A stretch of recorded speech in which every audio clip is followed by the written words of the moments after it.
Welcome back, everybody, to another episode of the GameCast NewsCast. I am Snowy, otherwise known as Count Fracula. Joining me today, he's back at last. It is the Voice 106.7. You know you all missed me. You know you all miss my sexy, sexy voice. Yes. Yes, we did. I'm not the least bit, I'm not the least bit, full of myself. Not at all. What are you talking about? No. Well, it's been a while. We had you on one of the E3 streams, but other than that, you've been annoyingly radio silent. Well, I'm sorry, alright? I can't control everything in my life, Snowy. I'm trying the best I can here. Try harder. You manage my life, then. I've got to manage my own life. I've got a mortgage to sort out, mate. Yeah, mortgages aren't fun. No, they are not. Anyway, if, Vox, you have been keeping up with the podcast, you'll know I have a new section now, but if you don't, surprise! Vox! What have you been playing this week? Oh dear, we're back at that, aren't we? Well, I've actually been paying a lot of attention to Divinity Original Sin 2. It's been a while since I've played it, and I never actually completed the game. So I decided to go back to it, and I actually started an adventure with, you all remember Kami, that annoying little moderator on GameCast. Well, he happens to be my younger sibling, yeah, that guy. And I started a new adventure with him, and thus far it's been quite annoying. He keeps jacking all of the good stuff. So, yeah, I'm the one with more experience, but crappier equipment. Other than that, I've also been revisiting Skyrim since, you know, God Howard got our hopes up with the Skyrim or Elder Scrolls 6 announcement that won't be here for another 20 years. Yeah, tell me about it. But at the very least, I'm signed up for the Fallout 76 beta, so I'll be able to enjoy that and hopefully get the channel back up and running with some fresh new episodes of that. So, yeah. You asked what I was playing? I've been playing Skyrim and DOS 2. A lot. Okay. There we go. Yes, perhaps a bit too much. Mate, well, you can never have too many video games. Tell that to my wallet. Oh, it's okay. My wallet feels very much the same this month. Right then. So this month, this week, I have been played a little bit more of 2 Point Hospital, which is it's the Theme Hospital spiritual successor, if you've heard of it. Yes, I remember that. We were discussing it during the stream. How is it, by the way? It's very good. I'm enjoying it a lot. Yeah, if you like that kind of sort of hospital management type game, then yes, it's definitely for you. If you enjoyed Theme Hospital, why don't you already own it? Because I'm broke, Snowy. Because I don't have the money for it, Snowy. Not all of us can manage a home, a job, and have time for other things, Snowy. To be honest, I don't know how I manage it. Yeah. Anyway. So, 2 Point Hospital, yeah, really good, really great little game. I've been playing a lot of Dead Cells still. That's just, you know, it's the game you go, I want to play something for 20 minutes. I know, I'll have a run of Dead Cells. And you just do that, and it's great. It's still great. That is actually a pretty good description of that game. I have it, and I actually haven't paid too much attention to it, but it's very good. I recommend playing it. It's great. I've also just bought on Switch. It's come out on a few platforms, but I bought it on Switch. It's a game called Planet Alpha. And I remember seeing a few like really strange sort of teasers for it at some points last year. We didn't really know what it was on the first teaser, and then we had a sort of proper trailer, I think, still of near E3. And it's a 2D platformer, puzzle platformer, But its selling point is the fact that it is fucking gorgeous. It's a really sort of amazing, clean, but like nice, gorgeous looking art style, and they've got a lot of different colours and hues and everything, and it just looks spectacular. Not really a lot of story that I've seen so far. You're just a guy who wakes up on a planet and is just wandering through it, but I don't really mind that. But yeah, I bought it on Switch because it was slightly cheaper on Switch. Don't shoot me. I just didn't feel like paying £16 for it when I could pay, £12 for it. Hey, that's completely fair. But so you just described to me No Man's Sky pretty much, except for the fact it's a 2D platformer. that, and the fact that it's playable. Oh damn. I'm not salty, not at all. That's your department. No. What are you talking about? It's alright, just as long as we don't bring up Star Citizen, we'll be alright. Oh dear. I remember on the E3 stream, someone commented on the YouTube cut afterwards saying, "Oh, you should check out the Star Citizen roadmap." And I was like, I responded, I'm pretty sure he's already done that.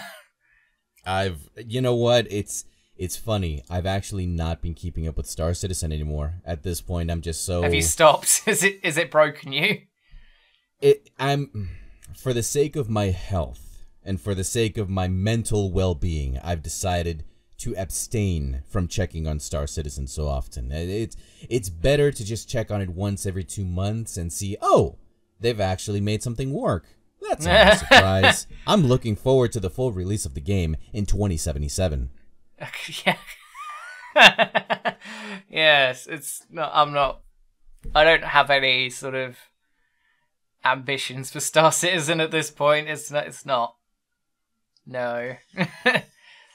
It's not a thing that interests me anymore. It's an over-glorified money pit at this point. It's a very pretty money pit, but but as people put tens of thousands of dollars into it, and you're going, why are you doing this? Because some people are lawyers and doctors that have no idea what to do with their money. Yeah, support a project that's probably not going to finish, but oh well. Hey, that's Kickstarter. Oh well. Right? Anyway, back to your No Man's Sky comparison. Sort of. Visual style, it's a bit cleaner and there's a lot more detail to it than you get in No Man's Sky. And there's actually cohesion in the areas. So, in that sense, it's better. But sort of the colour scheme and everything else, it is definitely No Man's Sky-esque. But I'd argue that it's prettier than No Man's Sky. I mean, given that you're comparing a 2D game to a 3D game, and you're saying the 2D game is prettier, that says volumes already. That speaks volumes for me. Well, prettiness is subjective anyway, and to be honest, at this point, I find prettiness more impressive than graphical fidelity. Because I think things like Dead Cells look visually pretty, whereas something like Assassin's Creed is, while good graphically in terms of its fidelity, it's not as pretty. Alright, I understand where you're coming from, and I see the point. Yeah, okay, bravo. There we go. Anyway, Planet Alpha. I've not played a huge amount of it yet. I've only played about an hour, but I've enjoyed what I'm playing so far. And I'll come back to that next week, probably, when I've played a bit more of it. And for some reason, I've started playing another Pokemon game, because I just want a time sink in my life. Pokemon. There's no better time sink, really. Honestly, though... so, what game are you playing? Please tell me. Ultra Sun, because it's the only one I've not actually played through yet.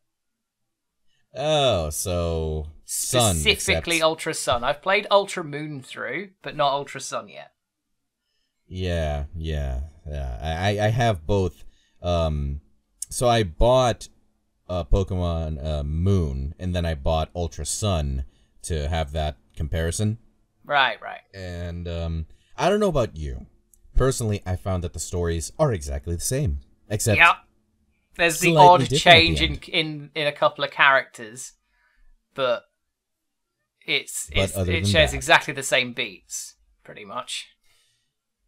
It's like people rail or make fun of Todd Howard for re-releasing Skyrim in 6 different engines, while Pokemon has been selling pretty much the same story for the past 20 years. 15, 20 years exactly. Yeah. With odd changes here and there. I mean, arguably, they only sort of got into a formula when they introduced, like, an evil team who's actually got a sort of world-ending goal of some description. I don't know. There's the odd change, but a lot of the beats tend to be the same with Pokemon stories. I mean, what really grinds my gears is the fact that they decided to do this whole, there's a sequel to the original now. For example, the first being, I think it was Black and White, and then Black and White 2. That was the first one that started with that whole sequel thing. I maintain that generation is good. It is criminally underrated. Yeah, Black and White were not considered some of the best. Personally, I agree with you. I think they're pretty good. I love Black and White 2, personally. I think they are genuinely good games that got overlooked because people just wanted to hate it. I think people were just so eager to abandon that 2D style and leap over to the 3D one. Yeah, maybe, because I remember a lot of people saying, why has it been released on the DS and not the 3DS, which had, like, just come out? And it's like, one, do you know how long these take to make? Like, they probably take a good couple of years to make. And, like, the 3DS has only just come out, so it's like, would they actually have had enough time to develop something for the 3DS at that point? Precisely. People are impatient. People are impatient. But, speaking of Pokemon, you have obviously heard the news of the new Pokemon game that's going to be released for the Switch, Pokemon Let's Go. Yes, I am excited. Alright, so tell me, Eevee or Pikachu? Both, but if you want me to choose specifically, I'd probably go Pikachu. You traitor. Hey, it's the franchise nostalgia is calling to me. I mean, alright, I get what you're going with, but personally, in any case, Eevee all the way. It's me. I'm going to buy both of them. Yeah, knowing you, you're going to buy both of them, which yeah, I will. I won't have one of the 2 versions. I have to have both. I understand why you do it, but at the same time, like, Snowy, why? Why not? Excellent rebuttal. Yes, exactly. They're coming out not very, very far away at all now. Anyway, it's November. So that is, 2 months, just over. Oh, jeez. I can tell the rest of my year is going to be consumed by these, I wasn't excited for them when they were announced, but I've slowly got more excited for them as time's gone on. But I am just a Pokemon shill, so I am completely the wrong person to be in any way critical about this. I mean, no, that's not true. I am critical about Pokemon games. I'd say Sun and Moon are good, but they're by no means the best in the series. And Gen 6 is trash. Gen 6, remind me? X and Y, fucking terrible. Hated the art style, hated the story, hated the characters. Just no, not at all. Well, I mean, X and Y were the first to venture into the 3D series, so obviously but they had fucking the overworld wrong. Sprites were chibi and terrible, and they looked disgusting. And what is wrong with chibi, I ask? I don't like it. I do like it, but not in this instance. I just don't like the way they've done it. So, ladies and gentlemen, let it be known that Count hates chibi and by extension hates all anime. Rail against him as you will. I'm gonna point out I'm halfway through an episode of My Hero Academia before we started recording this. Shh. It's okay, Snowy. It's okay. It's too late now. They've all railed against you. Have they? I'm gonna be honest. I replay Pokemon games a lot. Every sort of couple of months I go, I'll replay one of them, and I pick one out. Never is one of those games a fucking Gen 6 game, I'll tell you that. Never. I'm sensing some salt here. Don't know where you're getting that from. Anyway. Anyway. We've been on that bit long enough, so let us move on to the actual show. Speaking of the Switch, though, then, I sent Vox a thing about Civ 6 being built for Nintendo Switch, and I'm going to use that as a leaping board to just point out how amazing it is that so many fucking games are coming to the Switch at the moment. I agree. It speaks volumes about the Switch. Sure, they had to, for these games, they've had to downgrade the visual quality a smidge. Just a smidge. Yeah, it's but like it shows Rocket you League. how much... They have had to change it, sure, but barely. Barely, exactly. It speaks volumes as to how well made the Nintendo Switch is and how many different games it can handle on its platform.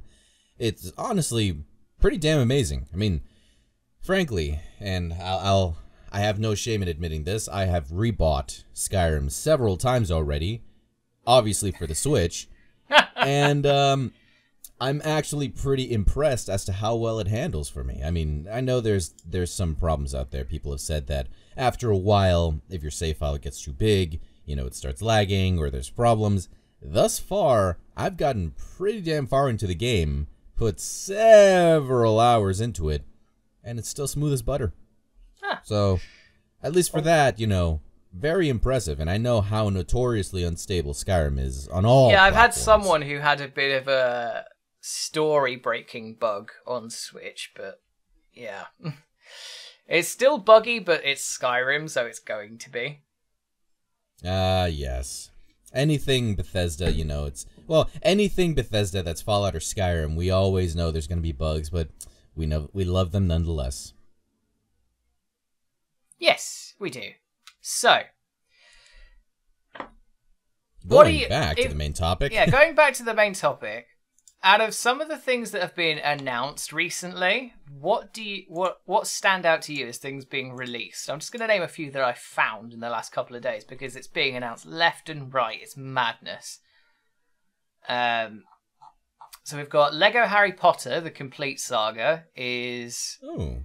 It was a package that was it used to be only available for PS4, and now, 8 years after the fact, it's getting a release on Switch and Xbox One.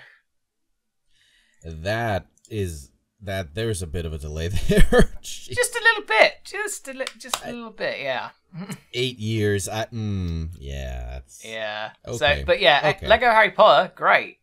On a side note, I made a virtual machine on my computer the other week, and one of the first things I did on it was installed Lego Creator Harry Potter, which will not run on my actual computer. And that's not as good as I remember it being.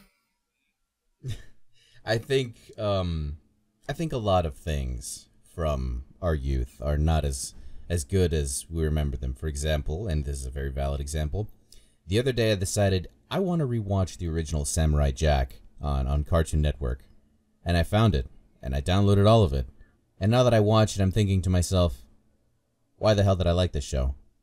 Oh, that's a shame. I mean, no, I'm not saying it's a bad show. I'm just saying, I think I may have overhyped it a little when I was young. I remember it. Oh, maybe, yeah. Sometimes you have things like that where you think it's the best thing in the world, and then you go back and it's like, it's good, but it's not that good. Exactly. Yeah. Anyway. Oh, well. Aside from back to the topic, apart from that little side note, so Lego Harry Potter, we've also got Surgeon Simulator on Switch. What? Oh dear, oh no. Yeah.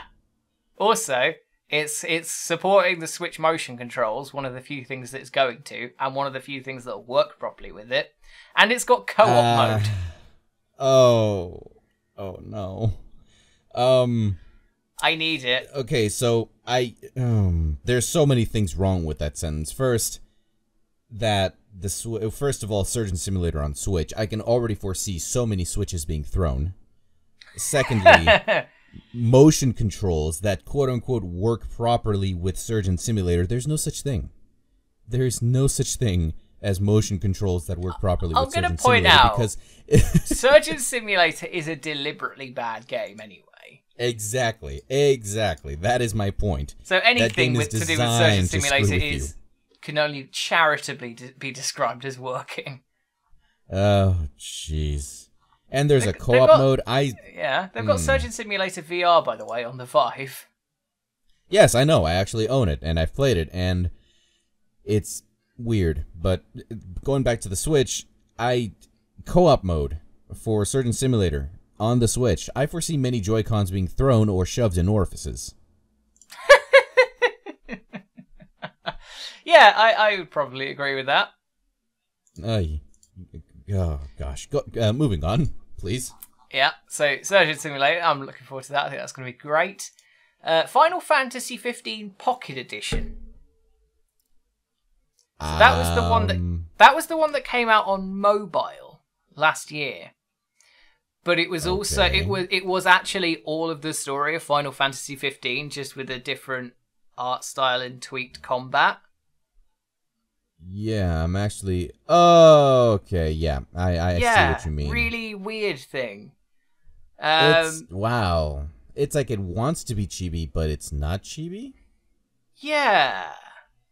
It's weird, isn't it? I think it's cool, and I think it's cool that they managed to get it working on a mobile, and now they're bringing it over to Switch.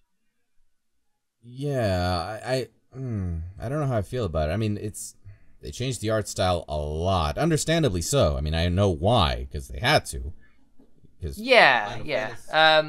But yeah, they're actually launching it on PS4 and Xbox One as well.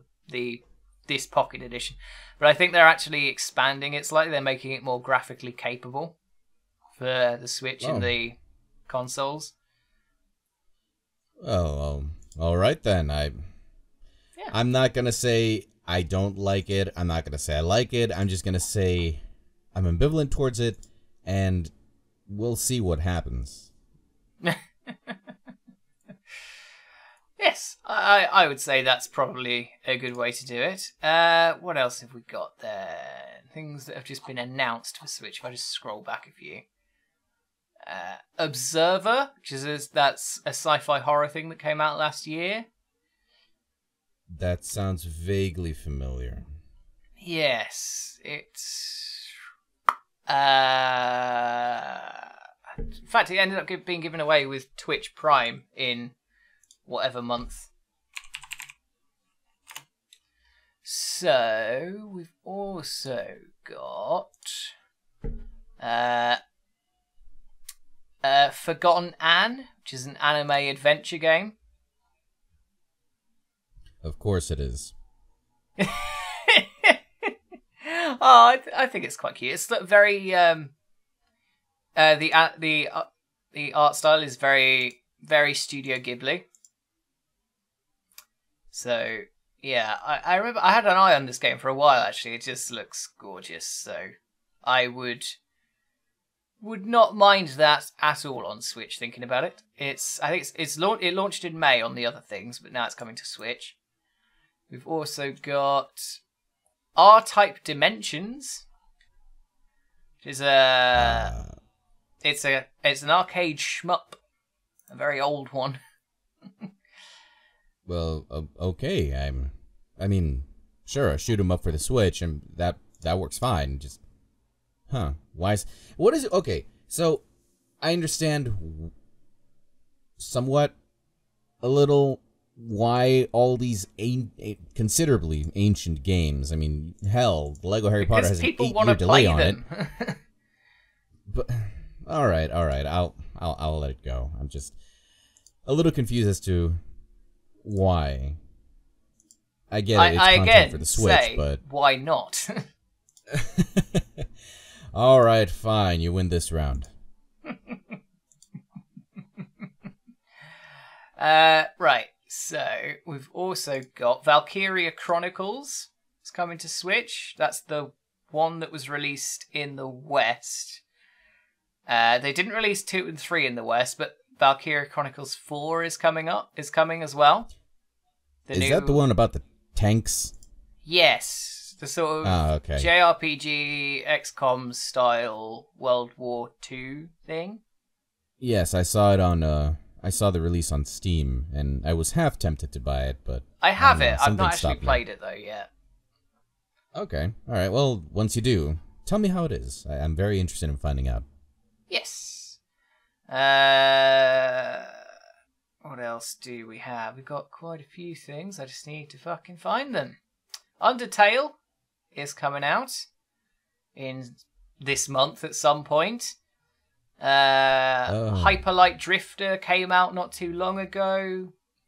Into the Breach, which is the next game by the FTL devs, has come. Yep. I think it's already come out. Yes, I see you. I've seen your status on you playing that game quite a bit. Yeah, I'm shit at it, but oh well. We've also got Broforce has come out on Switch. Of course it is. Fucking love Broforce. Broforce is amazing. Oh, careful there, Snowy. Your fanboy showing. I love that game. I love Broforce. It's so good. Oh shit! I only just noticed this. This is news I've only just found out. It's quite old news, so I'm not going to do a section on it. Bloodstained Ritual of the Night has been delayed, and the PS Vita version of it has been cancelled. The PS Vita is still around? Sort of. Okay. Yeah. Well, I mean, I'm pretty sure the Switch has all but killed the PS Vita. I think it was already dead anyway, to be perfectly honest. Ouch. Yeah. Yeah, they plan to make a Vita port of this game anyway, and they've had to cancel that. Probably not enough interest in it. Oh well. Also, A Hat in Time is coming to Switch. Oh, I've heard about that game. I love A Hat in Time. It's adorable. It's a really fun little game.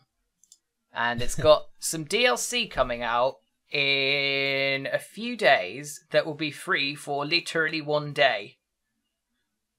Jeez. Well, I mean... So I've set a calendar reminder for that to tell me to get it. Yes, well, next right. Thursday the 13th. There'll be some DLC for A Hat in Time that's free for a day.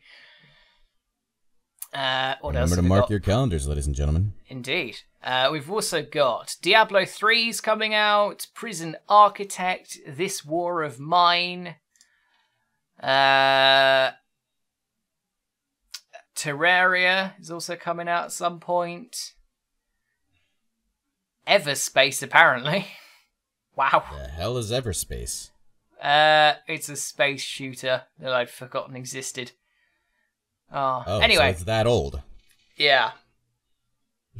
Well, I mean, okay. Kudos to Nintendo and the Switch devs for, Yeah, I think they're doing a really good job of attracting people to the platform. And one of the ways they're doing that is getting old games on there. See, because you might have people who are just they're fans and they've not they don't really do a lot of gaming and they used to just play these old games. They see this old game coming to this new system and they're like, oh holy shit, I might get that system. I think it's really cool. Oh no, it's awesome, but you know what would be even cooler?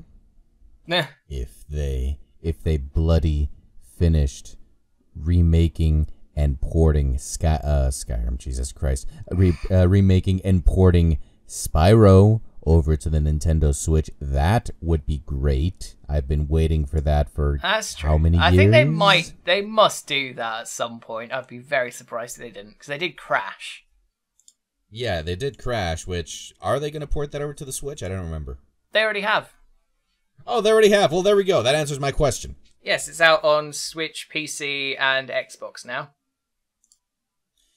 They need to do the Spyro.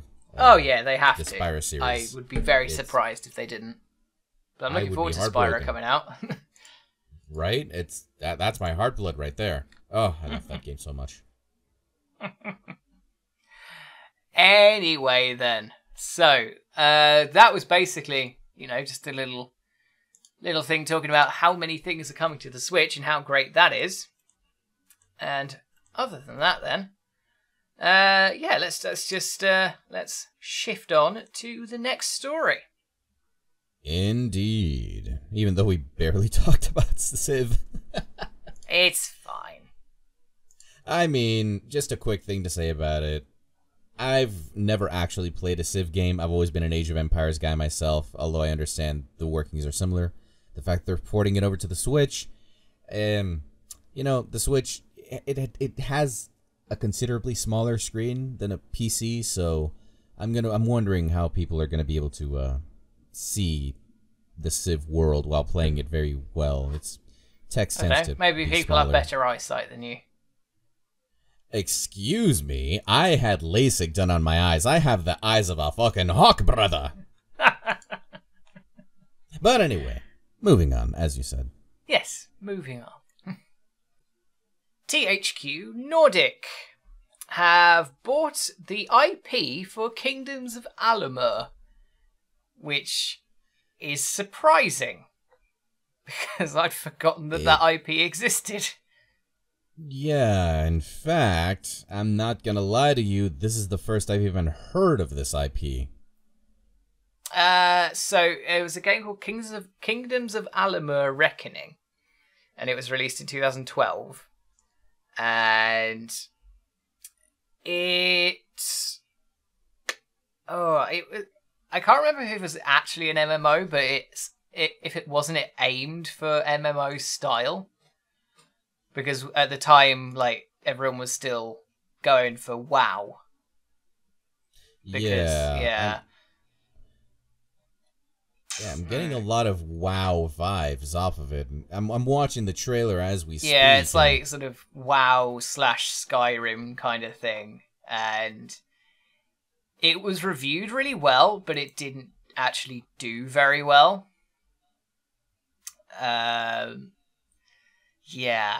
It's a bit depressing, really.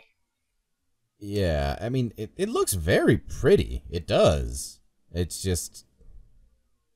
it's all about marketing and, getting the people's attention. If you don't get their attention, well, I don't care how pretty your game is, you're just not going to make it. No, exactly. But, so yeah, that game didn't go very well, and the IP basically died. It was published... It was published by an EA subsidiary, and made by a company that went dead, basically. So THQ Nordic have bought it. THQ Nordic being Nordic Games, who bought most of THQ's stuff. Well, I mean, including the name. Exactly. So far, it seems that they're, THQ Nordic's doing pretty well. I'm really liking what THQ Nordic's doing at the moment. They're buying a lot of things that are either forgotten or could have done better, and just really getting so many great IPs at the moment. For instance, in August they bought the Time Splitters IP and the Second Sight IP.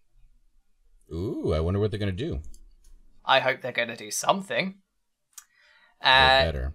They also now own the Dead Island, Saints Row, Homefront, and Metro 2033 IPs, because they're just buying out a load of things at the moment. And they are also buying out a lot of, if an indie game looks like an early access sort of indie game looks really good but has sort of gone dead and isn't doing very well, they seem to be doing a lot of partnerships or buyouts with that, because there was a game that I've talked about quite a few times on this podcast now called Wreckfest that went dead and ended up being... I don't know if it's bought out in its entirety. No, it ended up being published by THQ Nordic. because the game went dead for about 18 months. And like nothing was being done on it. And then it just went, here's everything. We've really overhauled the game and everything's coming out soon. And we're like, whoa, okay. So Breakfast. It's that game with the really good with the great destruction engine, engine, yeah. Yeah, yep, okay. Yeah, I was actually thinking about buying that one myself. Yeah, it's just to crash a lot of things into each other. Yeah, it's quite expensive. I recommend it if you have a powerful PC. But it is expensive, so maybe wait till it's on sale. I don't know. Depends what you want from it, because it's. I think for now I shall heed the wisdom of the Snowy. Yeah, it's about $50 to $60, I think, at the moment. Yeah, that's pretty expensive. Yeah, exactly. So I'd maybe wait until it goes on sale. But yeah, it's still a really good game. But yeah, THQ have been doing this a lot at the moment, and I'm really liking it. I think it's a really, really great little idea. Hey, maybe they can buy out Cloud Imperium Games and finally finish Star Citizen, eh? Something tells me that's not going to happen, I'll be honest. Yeah. As much as you might want it to happen, I don't think it will. I just want it to be done, Snowy. God. I don't know why you think it's going to happen, though. Don't shatter my hopes like that. Who am I kidding? I have no hopes for that game. Moving on. Maybe one day it'll happen. Maybe one day. Yes, maybe one day my great-grandchildren will finally be able to play it. I have no salt. None. I don't know what you're talking about. Are you sure? Because it sounds like it. I'm not in denial. Think you are. Gonna be honest. Change the topic, Snowy.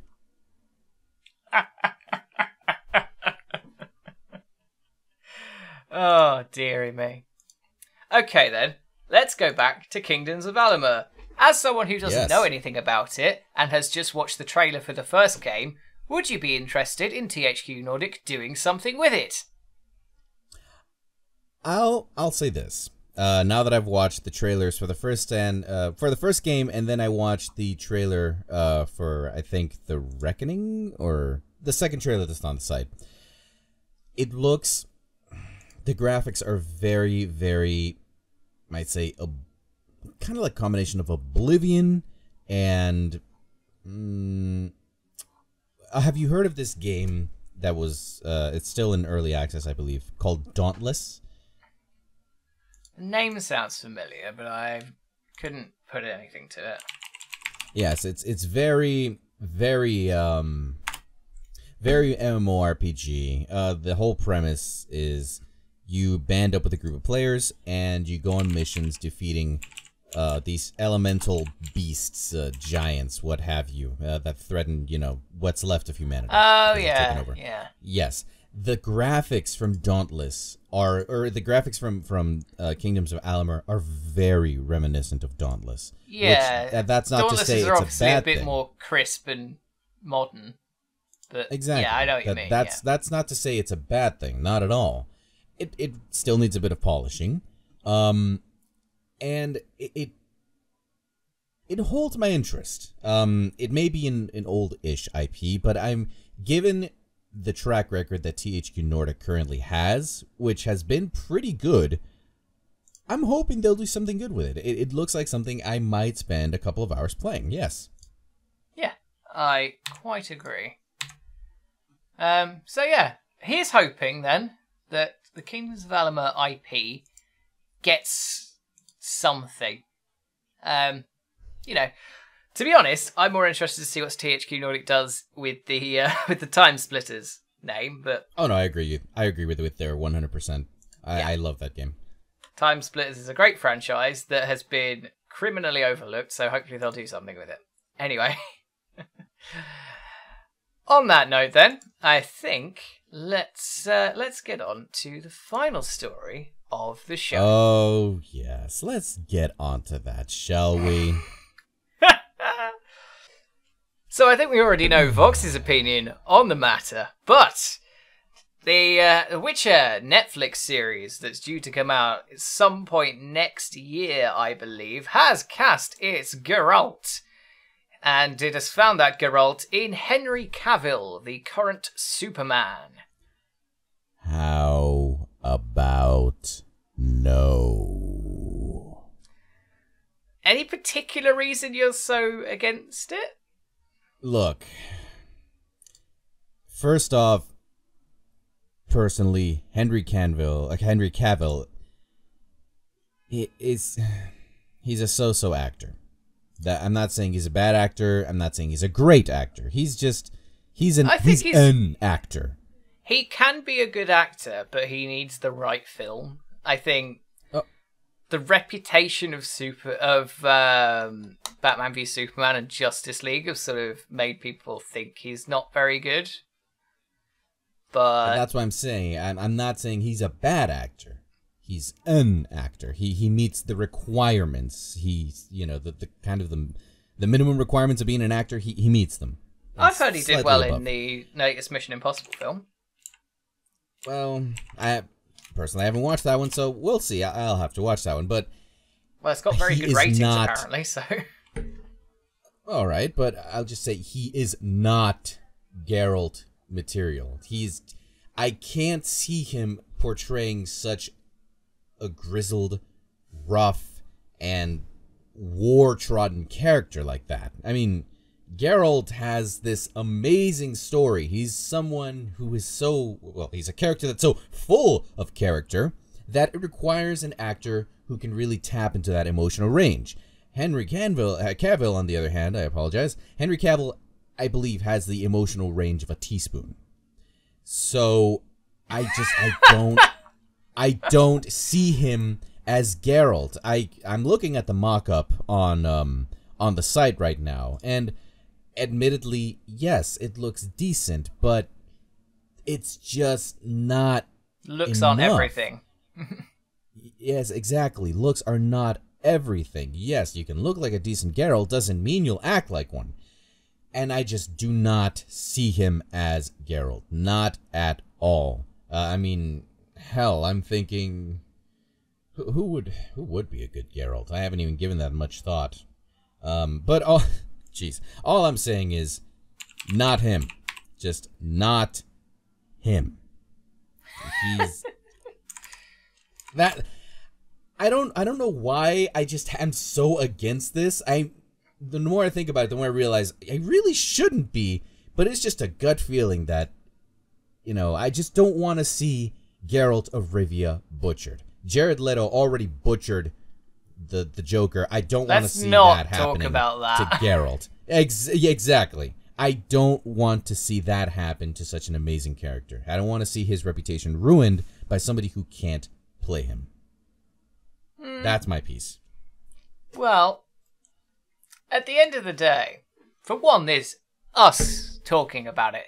Doesn't make the blind bit of difference because the studios don't give a fuck and they've already cast him. And apparently, he was actually, according to Lauren Hisrich, I'm going to assume that's the name.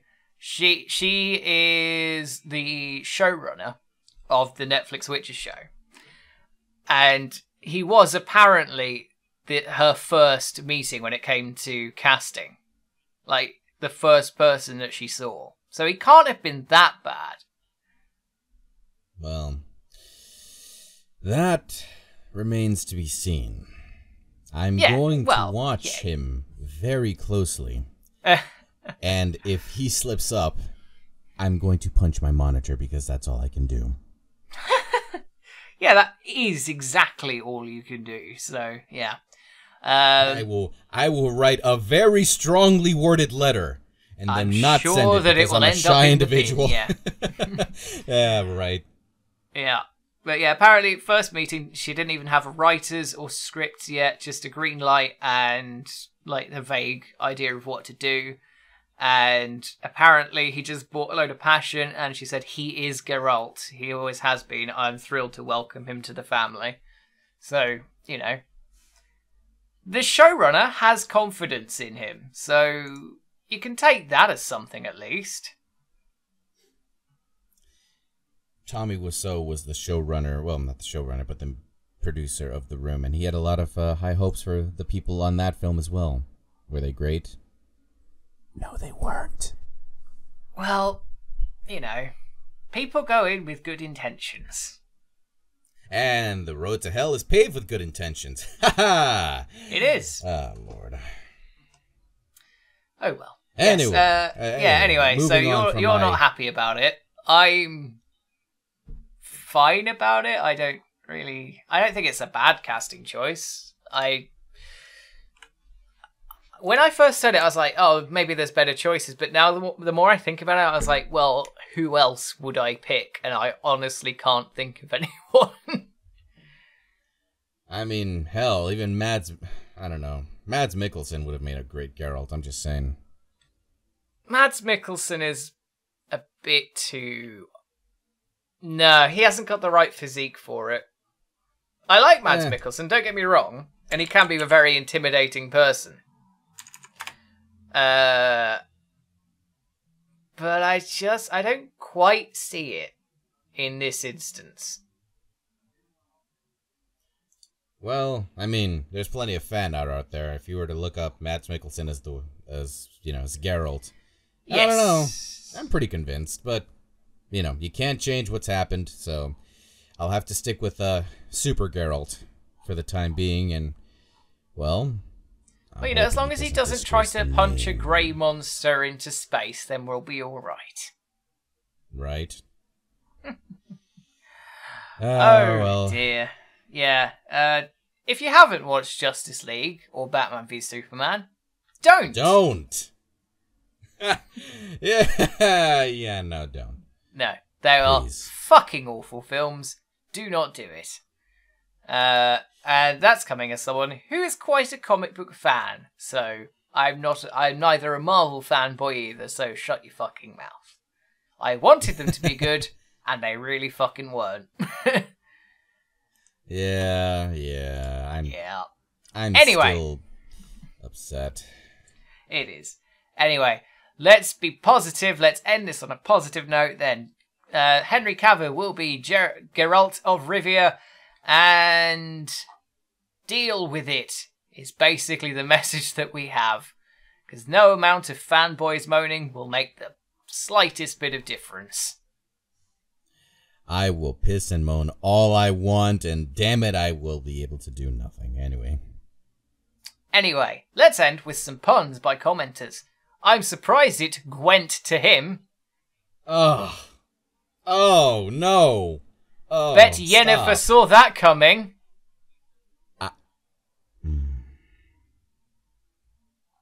There we go. That brings us then to the end of another episode of the GameCast NewsCast, and I hope you all enjoyed it. If you did, feel free to like, subscribe, and share whatever you fancy. And please, subscribe and ring the bell button because our views are tanking at the moment. Oh, please. Please, Snowy, don't. No, we genuinely have to do that now because our view count tanked massively. So please. I hate saying it. I hate hearing it. Ring the bell. Do the thing. Please. Help us! Anyway, thank you very much, Vox, for joining us today. Oh, Snowy. As always, it has been my pleasure to be a part of GameCast. Please, please, Cavil, don't disappoint me. Well, hopefully we'll have you back on a little bit more frequently from now on. Not every week, obviously. We've stepped away from the weekly, permanent co-host format for whatever reason, but hopefully we'll have you on a bit more often now. Yep. I will try my best to be back for GameCast. There is definitely going to be a podcast coming up on Monday for Sully and the Pocket Edition. Yes. So look for me there. Good. So yes, hopefully Vox will be back on more content. And other than that, thank you all very much for watching, and we'll see you next time. Have fun, ladies and gentlemen. I'll be watching you. Yeah, he's serious. He has cameras everywhere. It's a bit creepy. Snowy, I didn't give you permission to scratch your beard just now. Not far off. Well done.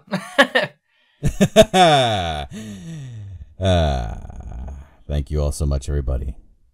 I'll catch you all next time.